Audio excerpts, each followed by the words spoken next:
Delay the war, it is better. Your yard or mine. If the lights stay on, it is better.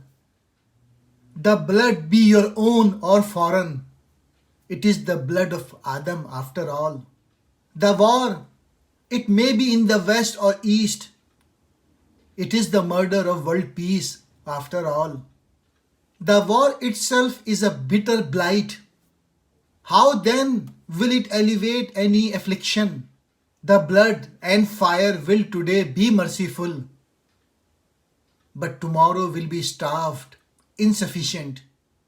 Is it necessary that streaming blood be evidence of your superiority to dispel the darkness of your own home?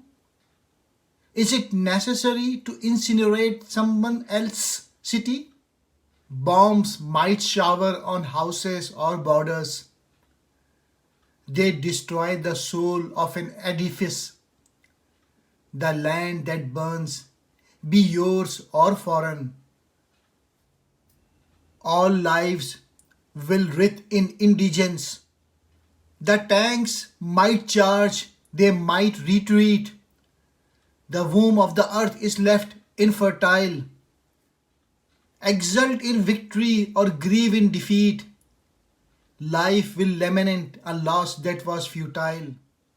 For that I implore my blameless mortals, delay the war, it is better. Your yard or mine. If the lights stay on, it is better. This poem was written by Sahir Ludhianvi, and I got this poem from the web, and this was translated from the Urdu by Vetsala.